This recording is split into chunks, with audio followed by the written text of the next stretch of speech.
చైతన్య రథం ప్రేక్షకులకు వీక్షకులకు అభిమానులకు స్వాగతం సుస్వాగతం నమస్కారం. ఈరోజు మన చైతన్య రథంలోని ప్రధాన అంశాలు. మెరుగైన ప్రభుత్వ వైద్య సేవలకు 30 సూత్రాల ఎజెండా అన్నారు మంత్రి సత్యకుమార్. రైతు బాంధవుడు చంద్రన్న అయితే రైతు ద్రోహి జగన్ రెడ్డి అన్నారు మర్రెడ్డి శ్రీనివాసరెడ్డి గారు. శభాష్ AP police. All India police duty మీట్లో అద్భుత ప్రతిభ. రాష్ట్ర పోలీస్ బృందానికి సీఎం చంద్రబాబు అభినందనలు. ఇదే రకంగా ప్రతిరోజు ప్రజల చేత శభాష్ అనిపించుకోవాలని ప్రజలందరూ కోరుకుంటున్నారు. జార్ఖండ్లో జరిగిన 68వ ఆల్ ఇండియా పోలీస్ డ్యూటీ మీట్లో అత్యుత్తమ ప్రతిభ కనబరిచిన ఆంధ్రప్రదేశ్ పోలీస్ బృందానికి ముఖ్యమంత్రి చంద్రబాబు అభినందనలు తెలియజేశారు. 4 స్వర్ణాలు 1 రజతం 2 కాంస్య పథకాలు సాధించి ఓవరాల్గా 2వ స్థానం సాధించడం విశేషం అని ప్రశంసించారు. ఇదే అంకితభావం, సమర్థత, చక్కటి పనితీరుతో ప్రజలకు సేవ చేయడంలో నిరంతరం విజయం సాధించాలని ఆకాంక్షించారు. 18 రాష్ట్రాల పోలీసులు, 8 పారామిలిటరీల విభాగాలు, 2 కేంద్ర పాలిత ప్రాంతాల నుంచి పోలీసు సిబ్బంది ఈ పోటీలో పాల్గొనగా పథకాల పట్టికలో ఏపీ పోలీసు విభాగం 2వ స్థానంలో, టీమ్ విభాగంలో 1వ స్థానంలో నిలిచింది. ఈ బృందానికి డీజీపీ హరీష్ కుమార్ గుప్తా అభినందనలు తెలిపారు. వ్యక్తిగత విభాగంలో ఎవరికీ సాధ్యం కాని విధంగా 3 స్వర్ణాలు సాధించిన ఎస్ఐ కృష్ణమూర్తిని డీజీపీ ప్రత్యేకంగా అభినందించారు. మన చైతన్య రథం తరపున మనం కూడా వారికి అభినందనలు తెలియజేద్దాం. గ్రూప్ 2 పరీక్షలకు వాయిదాకు వెనుకలు న్యాయ నిపుణులతో సంప్రదిస్తున్నాం, అన్ని అవకాశాలు పరిశీలిస్తున్నాం అన్నారు మంత్రి లోకేష్. ఈ నెల 23 జరగాల్సిన గ్రూప్ 2 పరీక్షలు వాయిదా వేయాలంటూ అభ్యర్థుల నుండి అనేక విజ్ఞప్తులు వస్తున్నాయని మంత్రి నారా లోకేష్ తెలిపారు. అభ్యర్థుల ఆందోళనను తాను అర్థం చేసుకోగలనన్నారు. న్యాయ నిపుణులతో సంప్రదింపులు జరుపుతూ ఈ సమస్య పరిష్కారానికి ఉన్న అన్ని అవకాశాలను పరిశీలిస్తున్నామని శుక్రవారం రాత్రి ఎక్స్లో మంత్రి లోకేష్ తెలిపారు. టమాటా రైతులకు అండగా రాష్ట్ర ప్రభుత్వం. గిట్టుబాటు ధరకు కొనుగోలు, రైతు బజార్లలో అమ్మకాలు, ఎంఐఎస్ కింద నాఫెడ్, ఎన్సీసీఎఫ్ ద్వారా కొనుగోలు, ఇతర రాష్ట్రాలకు ఎగుమతి. అధికారులతో టెలికాన్ఫరెన్స్లో మంత్రి అచ్చెన్నాయుడు.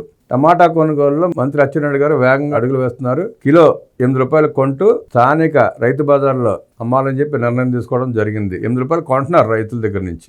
మార్కెట్లో 4 రూపాయలు నడుస్తుంటే రైతుల దగ్గర నుంచి ప్రభుత్వం 8 రూపాయలు కిలో కొంటా ఉంది. తప్పుల తడకగా భూ రీసర్వే. గత ప్రభుత్వంలో అధికారుల నిర్వాకం, భూమిని తగ్గించి చూపించారు. ప్రజా వినతుల కార్యక్రమంలో బాధితుడి గోడు. అర్జీలు స్వీకరించిన మంత్రి బీసీ జనార్దన్ రెడ్డి. ఈ భూ రీసర్వే ఇది కూడా పెద్ద స్కామ్లా కనపడతా ఉంది. ఆ స్కామ్ ఏంటనేది ముందుగానే తెలిసేదట్లేదు. 2 ఎకరాల భూమి ఉంటే రైతుకి దాని 1.5 ఎకరాల 2 ఎకరాలు అట్లా చూపిస్తూ ఉంటే ఆ మిగులు భూమి అంతా ప్రభుత్వ పరం అయిపోయినట్టే కదా. అంటే ఆయన ఉద్దేశం ఏంటంటే, జగన్ రెడ్డి ఉద్దేశం మిగులు భూమి అంతా ప్రభుత్వ భూమి అని చూపించుకుని దాని మీద కూడా అప్పులు తెచ్చుకుందాం అనుకుంటాడు ఆయన మనసులో ఉద్దేశం అదే ఉంటుంది. ఇట్లాంటి కుట్ర ఆలోచనలకి తిట్ట కదా మనిషి. బహుశా అదే కావచ్చు, ముందు అది కూడా బయటపడుతుంది. మిర్చి రైతుకు ఊరట, రంగంలోకి చంద్రబాబు నాయుడు. కేంద్రం సత్వర స్పందన. ఎంఐఎస్ పరిమితి పెంపునకు అంగీకారం. 25% నుండి 70% పెంపు. ఉత్పత్తి వ్యయం, మార్కెట్ ధరల వ్యత్యాసాన్ని సర్దిద్దేందుకు గ్రీన్ సిగ్నల్. ఎగుమతులు పెంచేందుకు చర్యలు. అధికారులతో కేంద్ర వ్యవసాయ మంత్రి చౌహాన్ సుదీర్ఘ సమావేశం. పాల్గొన్న కేంద్ర మంత్రి రామ్మోహన్ నాయుడు, రాష్ట్ర మంత్రి అచ్చెన్నాయుడు. మన నేతన్నకు భరోసా. ఆప్కో ఆప్టెక్స్ మధ్య కుదిరిన ఒప్పందం. ఏపీ తమిళనాడు మంత్రులు సవిత, గాంధీ సమక్షంలో ఎంఓయు. ఒప్పంద పత్రాలు మార్చుకున్న ఎండీలు. ఇకపై ఆప్కో కోఆప్టెక్ షోరూంలో ఇరు రాష్ట్రాల చేనేత వస్త్రాల విక్రయాలు. పెరిగిన మార్కెట్తో ఏపీ చేనేత కార్మికులకు మేలు. ఉత్పత్తులను ఎప్పటికప్పుడు విక్రయించుకునే అవకాశం.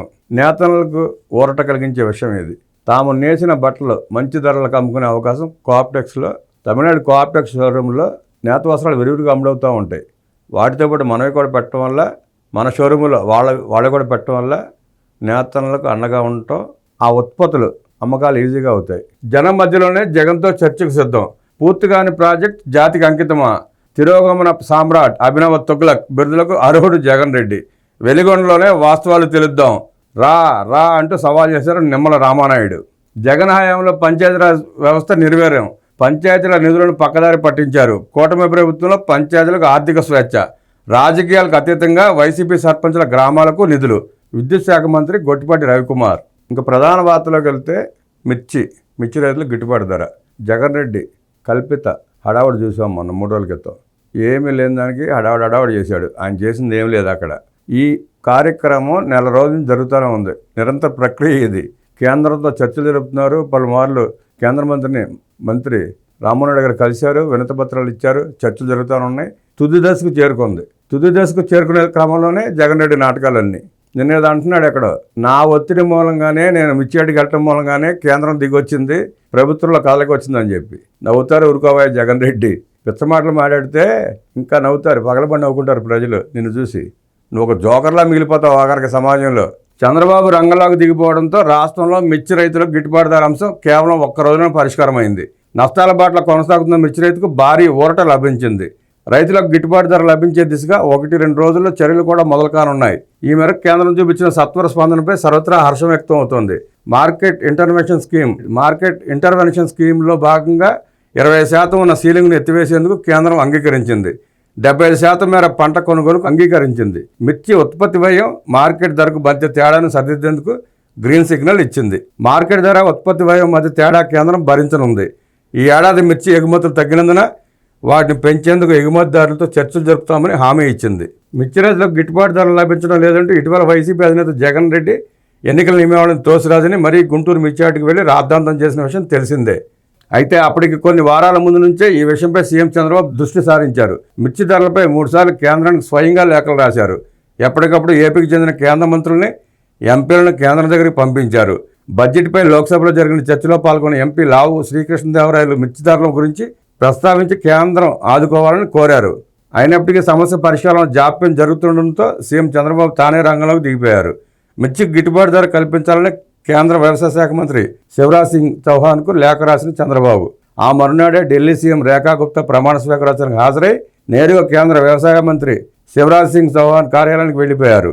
సీఎం చంద్రబాబు వెళ్లిన సమయంలో మధ్యప్రదేశ్లో ఉన్న శివరాజ్ సింగ్ చౌహాన్ తన కార్యాలయంలో అందుబాటులో లేరు. అయితే సీఎం చంద్రబాబు వచ్చారన్న సమాచారం తెలుసుకున్న ఆయన మంత్రిత్వ శాఖ అధికారులను అప్రమత్తం చేసి చంద్రబాబుతో భేటీ కావాలని ఆదేశాలు జారీ చేశారు. తాను ఎక్కడో వేరే రాష్ట్రంలో ఉన్న వర్చువల్గా చౌహాన్ కూడా ఈ భేటీలో పాల్పంచుకున్నారు. ఈ సందర్భంగా ఏపీలో మిర్చి రైతుల పరిస్థితిని సమగ్రంగా వివరించిన చంద్రబాబు కేంద్రం ఆదుకోక తప్పదని తేల్చి చెప్పారు. అంతేకాకుండా ఈ వ్యవహారంలో కేంద్రానికి ఉన్న పరిమితులను కూడా చంద్రబాబు గుర్తు చేసి వాటిని ఎలా అధిగమించాలన్న దిశగా పలు సలహాలు, సూచనలు చేశారు. మిర్చి రైతులను ఆదుకునేందుకు కేంద్రం ముందు సీఎం చంద్రబాబు కీలక ప్రతిపాదనలు ఉంచారు. మార్కెట్ జోక్యం పథకం కింద 25% పంట కొనుగోలు సీలింగ్ తొలగించి సాధ్యమైనంత ఎక్కువ పంట కొనుగోలు చేయాలని కేంద్రానికి విజ్ఞప్తి చేశారు. ఐసీఏఆర్ నిర్ణయించే మిర్చి ధరలు ఏపీ రైతుల సాగు వ్యయాన్ని పరిగణలోకి తీసుకోకుండా ఖరారు చేసినట్లు కనిపిస్తోందని వాటిని సరిదిద్దాలన్నారు. మిర్చి కొనుగోలు వ్యయాన్ని కేంద్ర రాష్ట్రాలు ఎలా పంచుకోవాలో ఆలోచన చేయాలన్నారు. మిర్చి ఎగుమతులను స్థిరీకరించడానికి కేంద్రం చర్యలు తీసుకోవాలని కోరారు. చంద్రబాబు ఆవేదనను, సమస్య తీవ్రతను గుర్తించిన కేంద్ర మంత్రి రాత్రికి రాత్రే సమస్య పరిష్కారంపై అధికారులతో చర్చించారు. మరుసటి రోజు శుక్రవారం ఉదయాన్నే ఏపీకి చెందిన కేంద్ర పౌర విమానయాన శాఖ మంత్రి కింజరాపు రామ్మోహన్ నాయుడుని పిలిపించి ఆయన సమక్షంలోనే కేంద్ర వ్యవసాయ, మార్కెటింగ్ శాఖల ఉన్నతాధికారులతో ప్రత్యేక సమావేశాన్ని ఏర్పాటు చేశారు. ఈ సందర్భంగా మార్కెట్ ఇంటర్వెన్షన్ స్కీమ్ ద్వారా కేంద్రం 20% పంట ఉత్పత్తులను మాత్రమే కొనుగోలు చేసే పరిమితిని ఏకంగా 75%కి పెంచారు. అంతేకాకుండా ఈ మేర కొనుగోళ్లను తక్షణమే ప్రారంభించే దిశగా కీలక నిర్ణయం తీసుకున్నారు. ఏపీ నుంచి వ్యవసాయ శాఖ మంత్రి అచ్చెన్నాయుడు ఆ శాఖ అధికారులతో వర్చువల్గా మాట్లాడిన చౌహాన్ కేంద్ర నిర్ణయాలను తెలియజేసి ఆ మేరకు చర్యలు ప్రారంభించాలని ఆదేశాలు జారీ చేశారు. ముఖ్యమంత్రి చంద్రబాబు విజ్ఞప్తితో ఏపీ మిర్చి రైతుల సమస్యలపై కేంద్రం చర్యలు ప్రారంభించినట్లు కేంద్ర మంత్రి రామ్మోహన్ నాయుడు తెలిపారు. ఢిల్లీలో కేంద్ర వ్యవసాయ శాఖ మంత్రి శివరాజ్ సింగ్ చౌహాన్ సమావేశం అనంతరం మీడియాతో రామ్మోహన్ నాయుడు మాట్లాడారు. ఏపీలోని మిర్చి రైతులను ఆదుకోవాలని కేంద్ర మంత్రి చౌహాన్ కోరామని తెలిపారు. మిర్చికి 11,600 కంటే ఎక్కువగానే మద్దతు ధర ఇవ్వాలని కేంద్రానికి విజ్ఞప్తి చేశామన్నారు. మిర్చి ఎగుమతులు, ఏపీ మిర్చికి అంతర్జాతీయ మార్కెట్ కల్పించే అంశంపై భేటీలో చర్చించాం. సమస్య చెప్పిన వెంటనే కేంద్ర మంత్రి చౌహాన్ స్పందించారు. ఎగుమతిదారులతో మాట్లాడి నిర్ణయం తీసుకుంటామన్నారు. మార్కెట్ ధర, ఉత్పత్తి ఖర్చుకు మధ్య తేడా పరిశీలిస్తామన్నారు. రాయలసీమ, గుంటూరు, పల్నాడు జిల్లాల మిర్చి రైతులకు లబ్ధి కలిగేలా అన్ని చర్యలు తీసుకుంటామని రామ్మోహన్ నాయుడు తెలిపారు. ఈ నెల 7వ తేదీన ఈ సమస్యను తెరపైకి తీసుకువచ్చిన ముఖ్యమంత్రి చంద్రబాబు మార్గదర్శకత్వంలో మిర్చి సేకరణ, ఎగుమతులను పెంచడానికి మన రైతులను ప్రపంచ మార్కెట్లతో అనుసంధానించే మార్గాలపై చర్చించాం. మన మిర్చి రైతులకు ప్రయోజనం చేకూర్చేలా మార్కెట్ ఇంటర్వెన్షన్ స్కీమ్ పరిమితిని పెంచుతామని హామీ ఇచ్చారు. దీనిని ముందుకు తీసుకెళ్లడానికి కీలక సవాళ్లను అర్థం చేసుకుని పరిష్కరించడానికి ఐసీఏఆర్ అధికారులతో ప్రత్యేక కమిటీని ఏర్పాటు చేయడం పైన సమావేశంలో చర్చించామని రామ్మోహన్ నాయుడు తెలిపారు. మిర్చి ఉత్పత్తి వ్యయాన్ని రాష్ట్ర ప్రభుత్వం లెక్కిస్తే 11,600 వచ్చిందని, అంతకంటే ఎక్కువ మొత్తంలో రైతులకు ధర అందేలా చర్యలు తీసుకుంటున్నామని వెల్లడించారు. మిర్చి ఎగుమతులు పెంచడం గురించి కూడా ఆ సమావేశంలో చర్చించామన్నారు. రాష్ట్రంలో మిర్చి రైతులు, ఎగుమతిదారులతో సదస్సు పెట్టాలని నిర్ణయించామని తెలిపారు. సదస్సు ద్వారా వచ్చిన సలహాలు, సూచనల ఆధారంగా మిర్చి ఎగుమతులు పెంచడంపై దృష్టి పెడతామన్నారు. మిర్చి రైతుల ఆదాయం ఎలా పెంచాలనే విషయంపైనే అందరం ఆలోచిస్తున్నామని చెప్పారు. సీఎం చంద్రబాబు నాయుడు నేరుగా ఈ అంశాన్ని కేంద్రం దృష్టికి తెచ్చారన్నారు. రైతులు కష్టం తెలిసిన వ్యక్తి కేంద్ర మంత్రి శివరాజ్ సింగ్ చౌహాన్ అని ఢిల్లీలో లేనప్పటికీ మధ్యప్రదేశ్ నుంచి వీడియో కాన్ఫరెన్స్ ద్వారా ఏపీ సీఎం చంద్రబాబుతో మాట్లాడారని తెలిపారు. ఢిల్లీ వచ్చిన వెంటనే అధికారులతో సమావేశం ఏర్పాటు చేసి చర్చించారన్నారు. మార్కెట్ రేటుకు రైతుల పెట్టుబడి వ్యయానికి మధ్య ఉన్న గ్యాప్ను కేంద్రం నుంచి నిధులు తెచ్చి ఆదుకోవాలని చూస్తున్నామన్నారు. ఉత్పత్తి వ్యయాన్ని 11,600 కంటే ఎక్కువగా నిర్ణయించాలని ఐసీఆర్ను కోరినట్లు చెప్పారు. మిర్చి పంట సేకరణను అత్యవసరంగా చేయిస్తామని కేంద్ర మంత్రి హామీ ఇచ్చారని తెలిపారు. ఇక జగన్ రెడ్డి వ్యవహార శైలి ఎట్లా ఉంటుందంటే స్టీల్ ప్లాంట్ అన్నాడు. స్టీల్ ప్లాంట్ కూటమి ప్రభుత్వం వచ్చిన తర్వాత స్టీల్ ప్లాంట్కి ఆర్థిక సహాయం చేయాలని చెప్పి ప్రైవేటీకరణ ఆపాలని చెప్పి ప్రభుత్వం కోరిన సంగతి చంద్రబాబు నాయుడు గారు పలుమార్లు విజ్ఞప్తి చేసిన సంగతి తెలిసిందే. తుది దశకు వచ్చే సమయంలో ఎవడో అక్కడి నుంచి ఒప్పందించి ఉంటాడు, ఎగేసుకుంటే బయలుదేరాడు. ప్రైవేటీకరణ అంట. ఆ ప్రైవేటీకరణ ఆగిపోవటం, ఆర్థిక సహాయం చేయడంతో జగన్ రెడ్డి గారు తుస్మని పోయింది. ఇప్పుడు అట్లాగే మిర్చి సంగతి ఎత్తుకున్నాడు. ఇది తుస్మని పోయింది. బెంగళూరు పారిపోయి మళ్ళీ ఎప్పుడు వస్తాడో తెలియదు. ఏదో రకంగా ప్రజల్లో ఉండాలి, ప్రజల్లో తన పేరు నానాలని చెప్పి పిచ్చ పనులు చేసుకుంటా, పిచ్చ వేషాలు వేసుకుంటా తిరుగుతూ ఉంటున్నాడు.